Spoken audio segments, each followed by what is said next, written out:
कितना मुश्किल है ये दर्द सहना भी, कितना मुश्किल है ये दर्द सहना भी, उसी को चाहना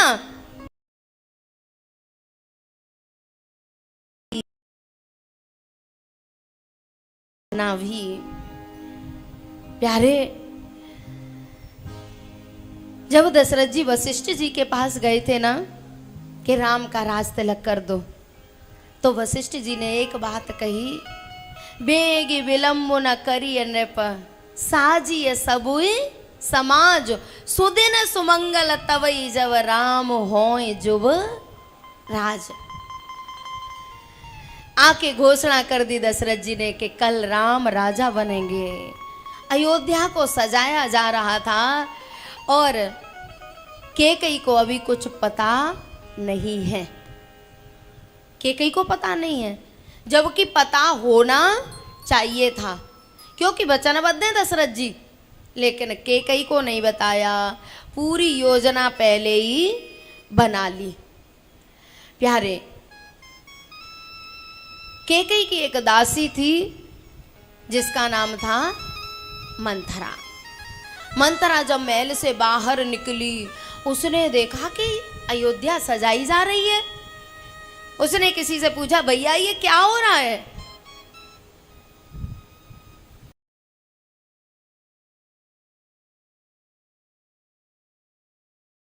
सजाया जाता होगा तो लोग अपने आप अनुमान लगा लेते होंगे कि अब कथा होने का समय आ गया, लेकिन अयोध्या में ऐसा उत्सव तो नहीं हुआ। आज क्या है, क्या विशेष है? लोगों ने कहा, मंथरा तुझे नहीं पता? बोले नहीं तो। बोले कल हमारे राम राजा बनेंगे, कल राम का राज तिलक होगा। सीधी कैकेयी के पास गई और कैकेयी से जाके कहती है,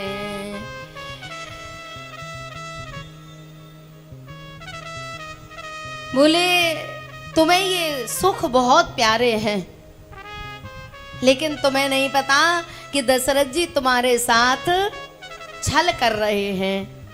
बोले क्या हुआ? बोले कल राम राजा बनेंगे और ये तैयारी होते होते 15 दिन हो गए, लेकिन तुम्हें अभी तक पता भी नहीं है। कैकेयी ने कहा कल राम राजा बनेगा? बोले हाँ। कैकेयी ने कहा, मंथरा अगर मेरा राम कल राजा बनेगा तो मैं तुझे माला माल कर दूंगी, जो तू मांगेगी वो ही तुझे दूंगी।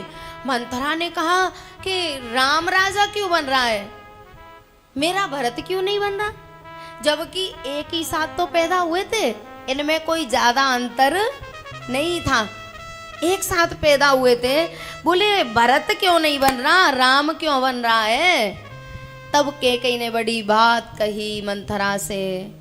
बोले मंथरा तू दासी है, तू राजा महाराजाओं के नियम, तू राजा महाराजाओं की परंपरा नहीं जानती। बोले क्या परंपरा है तुम्हारी?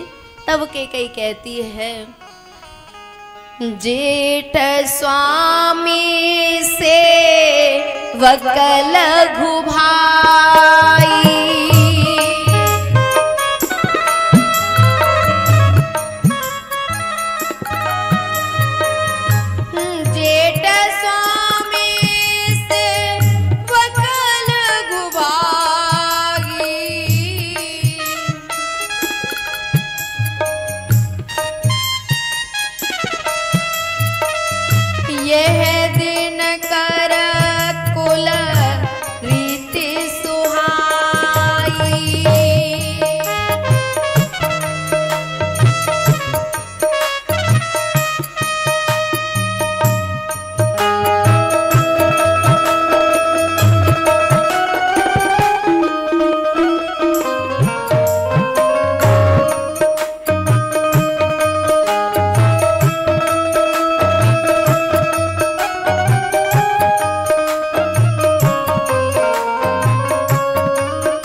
बनना नहीं चाहता। कैकेयी ने कहा, बोले तू सही कह रही है। बोले हाँ। बोले मंथरा अगर ऐसा हुआ तो चाहे जीवन मायके में निकालना पड़े, पर मैं किसी की दासी बन के नहीं रहूंगी। प्यारे, जब मंथरा शुरुआत करती है ना, तो कैकेयी ने कहा कि आज के बाद तूने ऐसी बात कही ना, ये फूट डालने वाली बात कही, दूर करने वाली बात कही, तो तेरी जीभ के चबा लूंगी। डांट तो दिया मंथरा को, फटकार तो दिया, पर उसका त्याग नहीं किया। और दुसंगः सर्वथैव त्याज्यः, दुष्ट व्यक्ति को शीघ्रातिशीघ्र जितना जल्दी हो जाए त्याग दो। तन से त्याग दो, तन से नहीं त्याग पाओ तो उसे मन से त्याग दो। जो मन दिल दिमाग से उतर गए, जो मन दिल दिमाग से उतर गए, क्या फर्क पड़ता है फिर वो किधर गए। अपने मन से निकल जाएं, अपनी बुद्धि से निकल जाएं, फिर वो पास में ही रहे, फिर कोई फर्क पड़ने वाला नहीं है। दुसंगः सर्वथैव त्याज्य, फटकार तो दिया मंथरा को, पर उसका त्याग नहीं किया। अगर कैकेयी यूं कह देती, बोले इसी वक्त मेरे कमरे से बाहर, खबरदार जब तक राम का तिलक नहीं हो जाए तब तक तेरा मुंह नहीं देखूंगी मैं, जब तक मेरा राम राजा नहीं बन जाए तब तक मुझे अपना मुंह मत दिखाना, तो शायद बात बन जाती। फटकारती रही, लेकिन उसकी बात को सुनती रही। फिर कहा, बोले मंथरा वैसे राम हम तीनों माताओं से बराबर प्रेम करता है, मोह पर करे स्नेह विशेषी, मैं करे प्रीति परीक्षा देखी। बोले कितनी बार परीक्षा ली। बोले ली तो एक ही बार।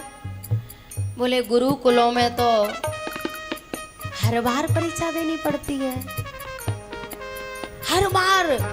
और जो भक्ति का रास्ता है ना, भक्ति का, प्रेम का, प्रेम को पंथ कटार की धारा, इसमें तो क्षण क्षण पर परीक्षा देनी पड़ती है। और तुमने एक बार परीक्षा लेके पास कर दिया। कैकेयी ने कहा, बोले मंथरा एक बार मैंने परीक्षा ली थी राम की, तो मैंने देखा वो मुझे सबसे ज्यादा प्रेम करता है। मोह पर करहि स्नेह विशेषी, मैं कर प्रीति परीक्षा देखी। और मैं तो ब्रह्मा से एक वरदान मांगती हूँ। बोले क्या? बोले अगर मुझे अगला जन्म मनुष्य का मिले तो मेरा राम मेरा बेटा बने और सीता मेरी बहू बने। मंथरा समझ गई। बोले अब अपने नहीं मानती है, इसलिए ब्रह्मा से प्रार्थना कर रही है कि अगले जन्म में मुझे मेरे बहू बेटा बना के भेजना। प्यारे, कैकेयी ने एक बात कही थी मंथरा से। बोले मंथरा, काने लंगड़े ऐसे जो व्यक्ति होते हैं ना, उनकी बुद्धि भी संकीर्ण होती है, और उसमें फिर दासी हो और उसमें तेरे जैसी दासी हो। ये कह के कैकेयी हंस गई, कमेंट कसा। अब ये बताओ, किसी काने को काना कहेंगे तो उसे खुशी होगी? अब तो मंथरा और आग जल गई कि अब तो मुझे इसकी अयोध्या में आग लगानी है। काने खोरे कुंवरे कोटेल को चाली जाने, काने खोरे कुंवरे कुटिल कुचाली तिय विशेष पुण्य चेर कहे। ओहो, काने खोरे खोटे स्वभाव के कुबड़े, जिनके पीछे कुबड़ होता है, जिनकी दोष दृष्टि होती है, और उसमें यदि इनमें नारी हो, नारी और नारी में भी अगर दासी हो, तिय विशेष पुण्य चेर कहे। भरत माँ तो मुस्कान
मेरा राम मुझे प्राणों से ज्यादा प्यारा है, फिर उसका राज तिलक हो रहा है तो तुझे दुख क्यों हो रहा है?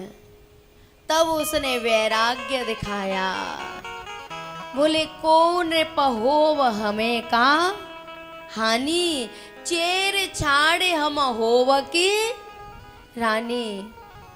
महारानी, राम राजा बनेंगे तो कौशल्या राजमाता बनेगी, भरत राजा बनेंगे तो आप राजमाता बनेंगी, मैं तो दासी की दासी ही रहूंगी, मुझे तो कुछ मिलने वाला ऐसा तो है नहीं कि राम राजा बनेंगे तो कौशल्या राजमाता बनेगी और भरत राजा बन जाएंगे तो मैं राजमाता बन जाऊं, ऐसा तो है नहीं। पर क्या करूं, मेरे तो स्वभाव में आग लग जाए। बोले क्यों? अनभल देख न जाए तुम्हारा। मैया जो ये कहे कि हम तुम्हारा बुरा नहीं देख पा रहे, समझ लेना पक्का बुरा देखने की आकांक्षा इसके मन में पल चुकी है। बात समझ में आ रही है ना? जो कह रही है तुम्हारा बुरा नहीं देख पा रहे, वो हमारा बुरा करने के लिए संकल्प कर चुका है। केकई की समझ में आया कि बात तो सही है, बेचारी ये क्यों परेशान हो रही है, इसे क्या मिलेगा, ये तो दासी की दासी ही रहेगी और ये तो मेरे भले के लिए ही तो कह रही है। फिरा करम प्रिय लागे कुचाली, बके सराह जाने मराली। प्यारे मैया, जो हंस होता है ना, हंस और बगुला देखने में कैसे लगते हैं? एक जैसे, दोनों सफेद होते हैं, दोनों की बनावट एक सी होती है। अरे भैया, हमारी तुम्हारी तो बात क्या है, एक बार राम जी भी चक्कर में पड़ गए। एक बार एक बगुला एक सरोवर में एक पैर पे खड़ा था, आंखें बंद थी। राम जी ने लखन से कहा, लखन लक्ष्मण पश्य पंपायाम। ओ लक्ष्मण, देखना वो सरोवर के किनारे। बोले क्या है? लक्ष्मण पश्य पंपायाम वकह परम धार्मिक। देख कितना धर्मात्मा बगुला है, समाधि लगा के खड़ा है एक पैर पे। लखन जी ने कहा, भैया जब तक कोई मछली नहीं आ रही तब तक ये ध्यान लगा रहा है, और सही बात तो ये है कि ये मछली के लिए ही ध्यान लगा रहा है कि कोई मछली आए और मैं उसका भोग लगाऊं। यही केकई के साथ हो गया। मंथरा जो बगुलिया है, बगुलिया, बगुलिया मैं नहीं कह रही, तुलसी बाबा ही कह रहे हैं। बके सराह है जाने मराली, फेरा करम प्रिय लागे कुचाली। बके सराह है जाने मराली। केकई ने कहा, परौ कूपतुय बचन पर सकौ पूत पते त्याग। कहस मोर दुख देख बड़ कसन करव हित लागे। बोली मंथरा, एक तू ही तो डूबते का सहारा है। इस अयोध्या में मेरा कौन है तू बता। महत्वाकांक्षा फन उठाने लग गई। बोले इस अयोध्या में तेरे सिवा मेरा कौन है और तू ऐसी बात कर रही है। तू कहे तो मैं कुएं में गिर जाऊं। परौ कूप, कूप माने कुआं, मैं कुएं में गिर जाऊं तेरे कहने पे। तू कहे तो मैं दशरथ जी को छोड़ दूं। तू कहे तो जिस भरत के लिए मैं ये सब कर रही हूं ना, उस भरत को ही त्याग दूं। परौ कूपतुय बचन पर सकौ पूत पते। ओहो, और डूबते का एक तू ही तो सहारा है। तू मेरा हित नहीं करेगी तो कौन करेगा। तब तुलसी बाबा को एक बात कहनी पड़ी। बोले एक दासी ने, एक कुबड़ी ने और केकई जैसों की बुद्धि को खराब कर दिया। तब तुलसी बाबा को कहना पड़ा, को न कुसंगते पाए न साई, रहे न नीच मते चतुराई। नीति में एक बात कही गई है, त्यजेत एकम कुलस्यार्थे ग्रामस्यार्थे कुलम त्यजेत, ग्रामम जनपदस्यार्थे आत्मार्थे पृथ्वीम त्यजेत। नीति में एक बड़ी प्यारी बात कही है। बोले एक व्यक्ति से यदि कुल का नाश हो रहा हो, अहित हो रहा हो, जैसे यहाँ यूपी एमपी का तो मुझे नहीं पता, लेकिन राजस्थान में अब भी यही है। जब कोई बात हो जाती है ना, तो वहाँ पुलिस नहीं आती, रिपोर्ट नहीं होती। तो अगर कोई व्यक्ति गलत काम कर देता है तो गांव में पंचायत बैठती है और पूरे गांव के हित के लिए उस व्यक्ति को या तो गांव से निकाल देते हैं या फिर उसे जाति से बहिष्कृत कर देते हैं। त्यजेत एकम कुलस्यार्थे। बोले एक कुल का हित एक व्यक्ति को त्यागने से हो रहा हो तो कर देना चाहिए।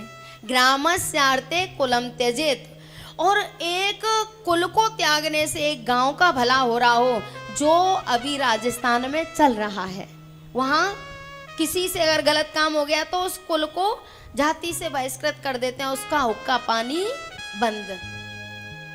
ग्रामम जनपदस्यार्थे, एक जिले का भला एक गांव के त्याग से हो रहा हो तो त्याग देना चाहिए। लेकिन मुख्य बात और प्यारी अब आती है जब आत्म कल्याण की बात हो, जब अपने कल्याण की बात हो और पूरी धरती का राज्य त्यागना पड़े तो भी खुशी खुशी त्याग देना चाहिए। और भैया त्यागना तो पड़ेगा, चाहे राजी से त्याग दो चाहे गैर राजी से। अंतहु तो हे तजेंगे रे पावर,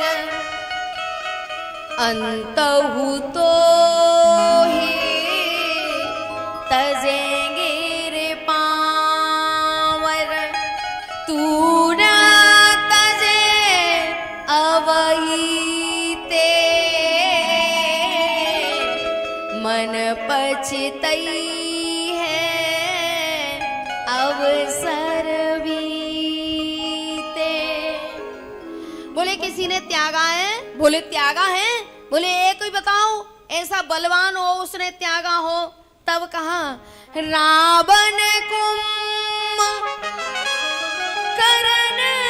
से महाबली, जिनके बलते कांपे धरती। रावण कुंभकर्ण से महाबली, जिनके बल से कांपे धरती। बचे न काल बलीते, मन पछतई है अवसर बीते, मन पछतई है अवसर बीते। दुसंगः सर्वथैव त्याज्य। दो प्रकार के लोग होते हैं समाज में, एक तो सठ और एक मूर्ख। मूर्ख को ही दुष्ट कह सकते हैं।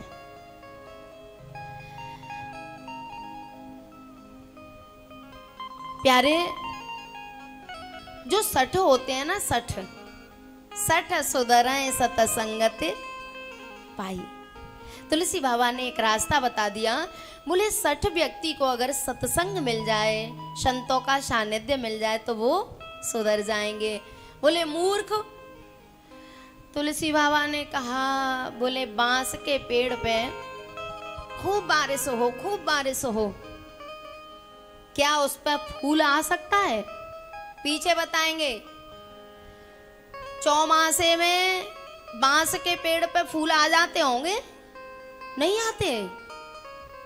तुलसी बाबा ने कहा, भैया जो मूर्ख होते हैं, जो दुष्ट होते हैं, जो खल होते हैं, वो बांस का पेड़ हैं। बोले कैसे?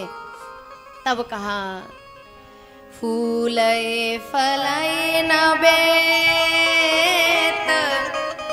यद्यपि सुधा बरसई जलद।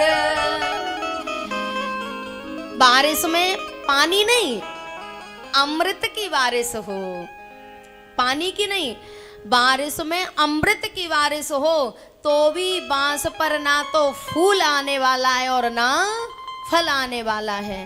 फूलें फलें न बेत, यद्यपि सुधा बरसई जलद। ऐसे ही मूर्ख हृदय न चेत, जो गुरु मिलई बिरंच समा। बोले जो मूर्ख व्यक्ति होता है ना, उसके लिए ब्रह्मा जी ही गुरु बन के आ जाएं, लेकिन उसके स्वभाव में, व्यवहार में परिवर्तन होने वाला नहीं है। सठ तो सत्संगति पाके सुधर जाते हैं, लेकिन खल, दुष्ट, मूर्ख, ये एक ही कैटेगरी में आते हैं। खल किसे कहते हैं? खल, खल की एक संत ने बड़ी प्यारी परिभाषा की। बोले खल उसे कहते हैं जिसका खाए उसी से लड़े। खल कहते हैं जिसका खाए उसी से लड़े। खमाने खाने वाला और लड़ने वाला। बोले भैया मूर्ख को जितना जल्दी हो त्याग देना चाहिए, क्योंकि ये कभी भी हमें नुकसान पहुंचा सकता है। लेकिन कैकेयी ने मंथरा को त्यागा नहीं।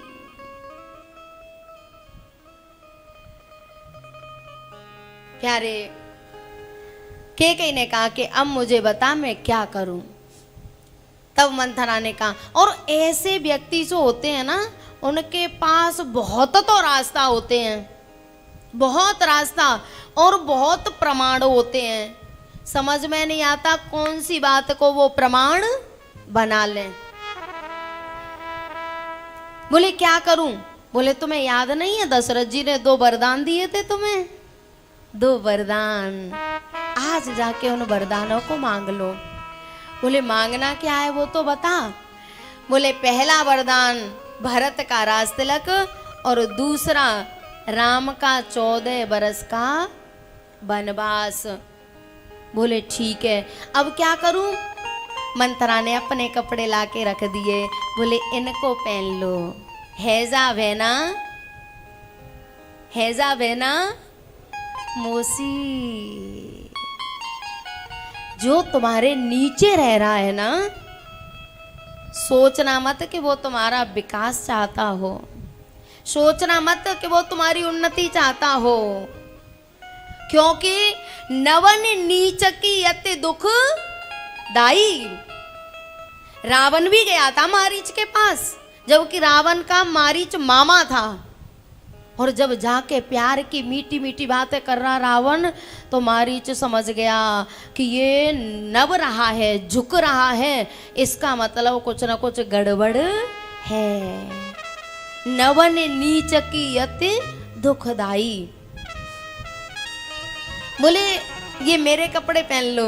हैजा बहना मोसी, जो राजसी वस्त्र पहनती थी केकई, आज महत्वाकांक्षा ने दासियों वाले वस्त्र पहना दिए और कोप भवन में जाके लेट गई। मंथरा ने कहा कि एक बात और याद रखना। बोले क्या? बोले जब तक दशरथ जी राम की सौगंध ना खा जाएं, तब तक वरदान मत मांगना। बोले ठीक है।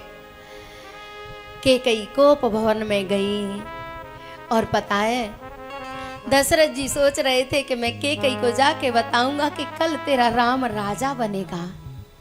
अच्छा, दशरथ जी दास दासियों के द्वारा भी तो इस खबर को भेज सकते थे, लेकिन दशरथ जी ने सोचा कि केकई मेरी सबसे प्यारी पटरानी है, मैं केकई को अपने मुंह से जाके ये खुशी की बात बताऊंगा। जब दशरथ जी आते थे ना, तो केकई दरवाजे पे आरती का थाल लेके मिलती थी और एक निवेदन कर दूं, विनाश काले विपरीत बुद्धि। जहां पर केकई को आरती उतारनी चाहिए थी, वहां आरती नहीं उतारी। दशरथ जी की रोजाना आरती उतारती थी, आज इतनी खुशी की खबर लेके आ रहे थे, यहाँ आरती नहीं उतारी, और जहां आरती नहीं उतारनी चाहिए थी वहां केकई ने आरती उतारी। कहां? आज केकई ने आरती नहीं उतारी है दशरथ जी की। और दशरथ जी जब मर गए हैं ना, दशरथ जी मरे रखे हैं, मृतक शरीर रखा है, और केकई भरत की आरती उतारने के लिए आई है। जहां नहीं उतारनी चाहिए थे वहां आरती उतारी है। और पता है, जैसे ही दशरथ जी आए, दरवाजा खाली देखा तो दशरथ जी घबरा गए। केकई कहां गई? प्यारे, जिस दशरथ जी के बल से देवता स्वर्ग में राज्य करते थे, आज वही दशरथ जी जब केकई दरवाजे पे नहीं मिली है ना, तो तुलसी बाबा कह रहे हैं सूख गए हैं, सूख। सुरपति बसाए बाहुबल जाके,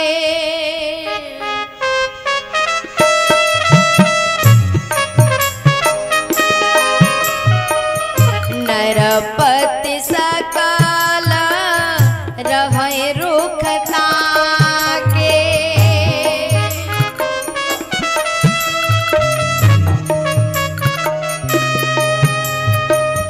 सो सुनितिया रिस गयो सुखाई, देखहु काम प्रताप बड़ाई।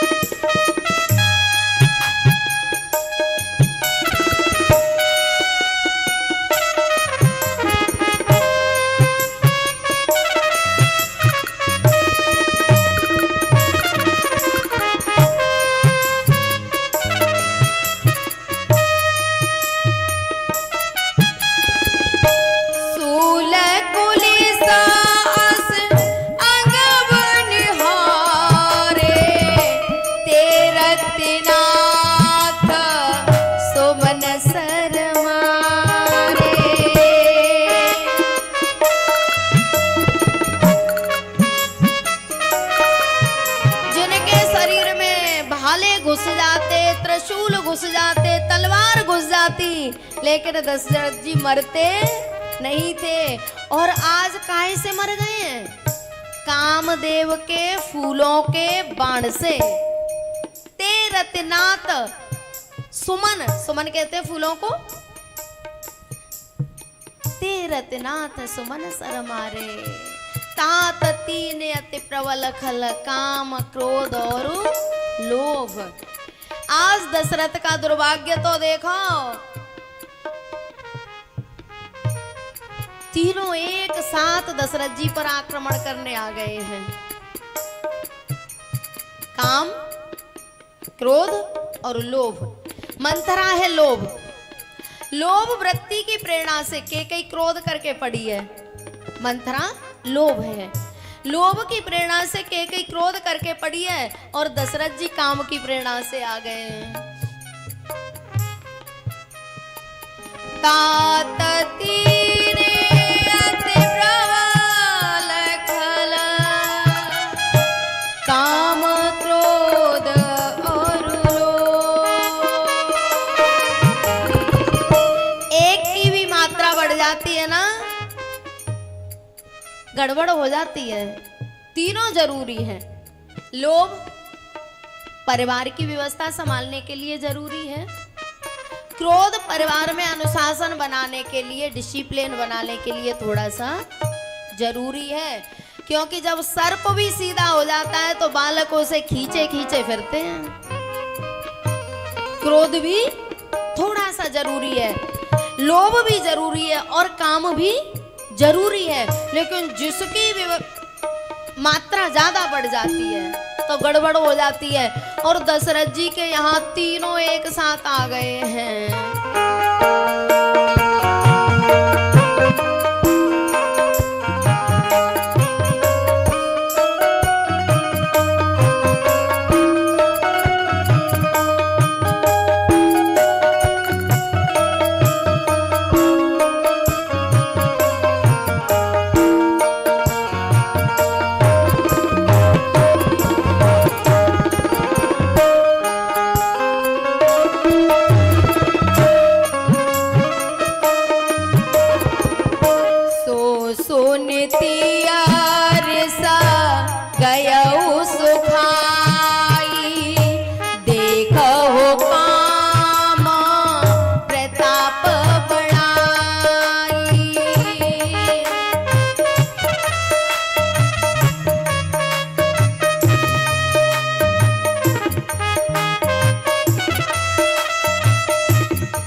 जिसकी भुजाओं के बल से देवता स्वर्ग में राज्य कर रहे हैं, राजा महाराजा अपने अपने राज्यों को संभाल रहे हैं, आज वो दशरथ जी जैसे ही सुना कि कैकेयी कोप भवन में हैं तो सूख गए। सो सुनती अरे सगयो सुखाई। दशरथ जी अगर थोड़ा सा विवेक से काम लेते, कैकेयी के पास ना जाके कौशल्या के पास चले जाते तो फिर गड़बड़ नहीं होती। लेकिन पता है कि क्रोध में है और फिर भी कैकेयी के पास गए। देखा कैकेयी नीचे पड़ी है जमीन में। दशरथ जी ने ऐसे हाथ लगा के कहा, कैकेयी एकदम तिल मिला के खड़ी हो गई। दल के उठे ओ सुने, हृदय कठोर, जनु छुई गया ओ पाकवर तोरू। बार तोड़ तो आपके हुए होंगे। जब बार तोड़ पकने पे आता है ना, पकने पे, तो जो डॉक्टर हाथ लगाता है तो डॉक्टर पे भी ऐसे गुस्सा आता है कि इसका सिर फोड़ दें। और कैकेयी कैसे खड़ी हुई है, जैसे दशरथ जी ने हाथ लगाया तो खड़ी हुई है जैसे पके हुए बार तोड़ पे हाथ रख दिया हो। ऐसी पीर बिहसते ही गोई, चोर नार जिम प्रगटन रोई। खड़ी हो गई और अपने दुख को छुपाने का प्रयास कर रही है। दशरथ जी ने कहा कैकेयी तुम यहाँ क्यों आई हो, क्या हुआ, बोलती नहीं है। दशरथ जी ने कहा बताओ किस राजा को रंक बनाना है, किस रंक को राजा। और यदि देवता ने भी आपका अपराध किया है, यद्यपि देवता अमर हैं, लेकिन मैं उनको भी मार दूंगा। बताओ क्या बात है। लखय न भूप कपट चतुराई, कोटि कुटिल मन गुरु पढ़ाई। करोड़ों कुटिलों की शिरोमणि मंथरा की शिष्या बन गई है ना कैकेयी। बेचारे दशरथ जी समझ नहीं पाए क्या मामला है। कैकेयी बताओ क्या हुआ है। कैकेयी ने कहा बोले हमेशा कहते हो मांगो मांगो पर कुछ लेते देते तो हो नहीं हो। दशरथ जी ने कहा तुम मेरे बारे में ऐसे कह रही हो।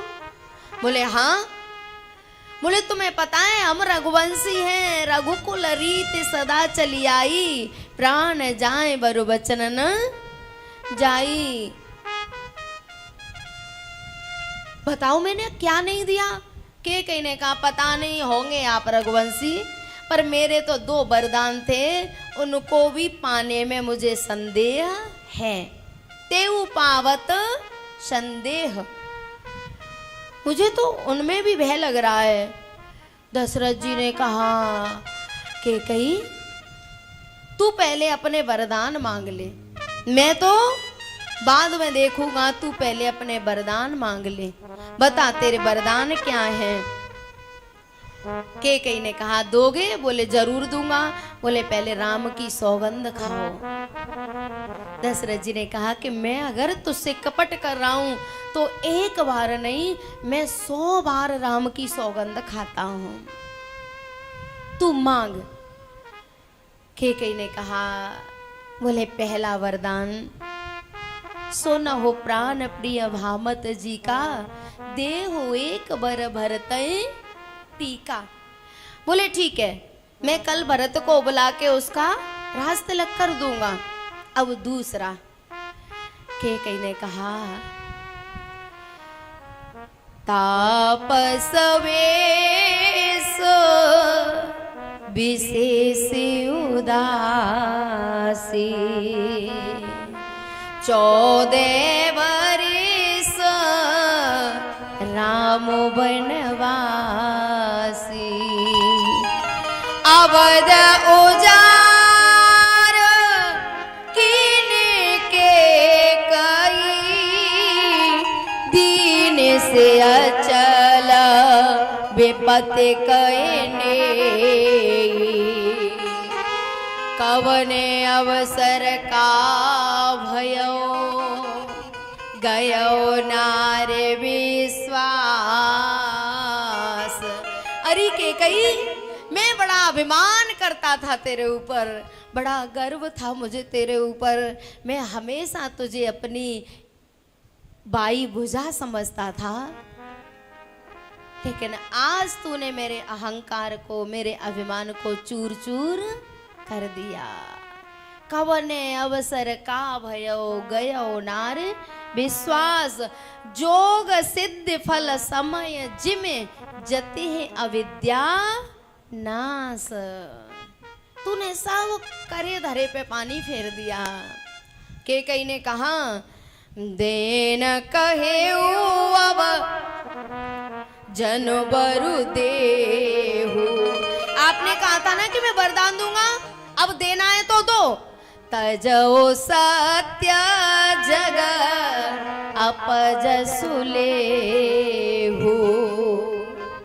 महाराज या तो वरदान दो या फिर संसार में अपनी बदनामी सहन करो। पहले तो बड़े सत्य का सहारा लेके कह रहे थे कि हम रघुवंशी हैं, रघुकुल रीति सदा चली आई, प्राण जाए बरु बचन न जाई। सत्य सराहि कहेउ बरु देना, सत्य सत्य को साक्षी मान के, सत्य का सहारा लेके मुझे वरदान दिए थे ना। सत्य सराहे कहे बरु देना, जान ही ले मांगी चवेना। सेवे ददीचे बले जो कछु भासा, तनु धनु तजेओ बचन पनु राखा। महाराज शिवी ने अपना सब कुछ दे दिया था पर वचन को पूरा किया।